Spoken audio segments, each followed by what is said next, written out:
तीन दामाद की सास पार्ट 2।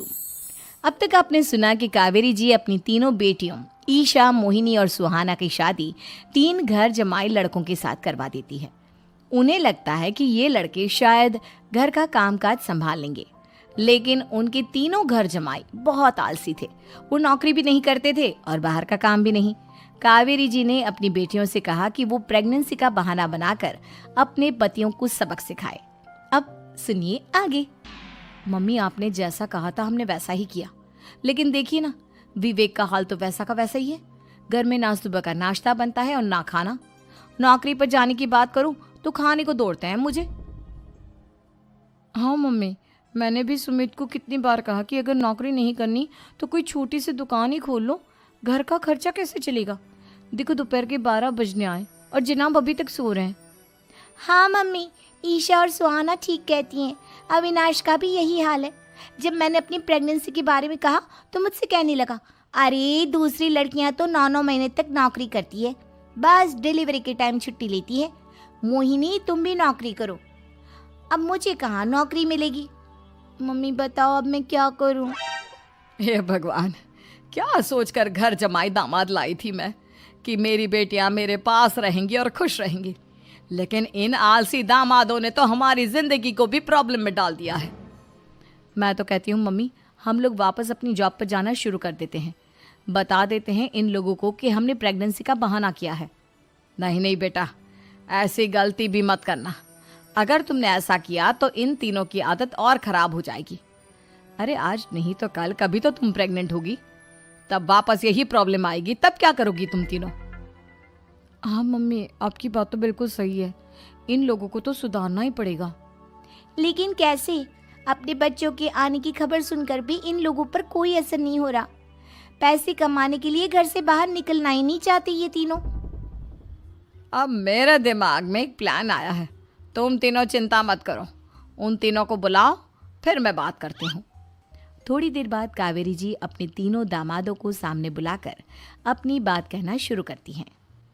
अविनाश, सुमित और विवेक, देखो बेटा, मैं ना तुम तीनों से बड़ा प्यार करती हूँ, इसीलिए तो तुम्हें घर जमाई बना कर रखा है मैंने। अरे मम्मी जी, सीधे सीधे कहिए ना, क्या बात है। प्यार तो हम भी आपको बहुत करते हैं। अरे मम्मी जी, आपकी इज्जत भी बहुत करते हैं। अरे भाई, आपके जैसी सास और कमाने वाली बीवी सबको मिलती है क्या? हाँ मम्मी, विवेक और सुमित ठीक कह रहे हैं। आपकी बेटी से शादी करके मेरी तो ज़िंदगी ही अच्छी हो गई है।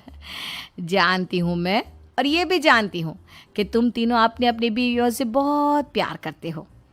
बेटा, बात ऐसी है कि हमारे कुल गुरु ने कहा है कि प्रेग्नेंट होने के बाद मेरी तीनों बेटियां शुरू के 4 महीने हमारे गांव में जाकर रहेगी, जहां मेरे अब कुछ दिन गांव में बिताएंगे।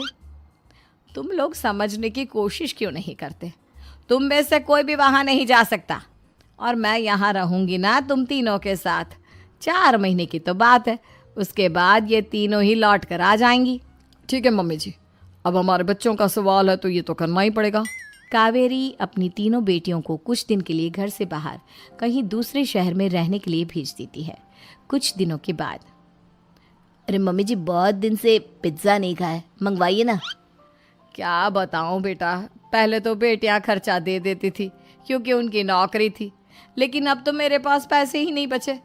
थोड़े बहुत पैसे हैं जो बच्चों की डिलीवरी में काम आएंगे। लेकिन मम्मी जी, आपकी बेटियों को वापस आने में तो अभी बहुत वक्त बाकी है।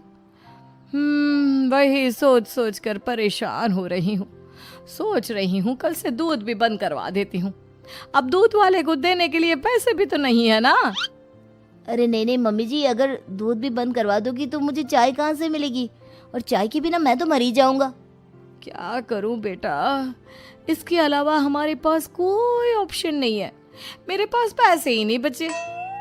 इस तरह कावेरी जी धीरे धीरे अपने तीनों दामादों को पैसे देना बंद कर देती हैं और घर में खाने पीने की चीज़ें लाना भी बंद कर देती है।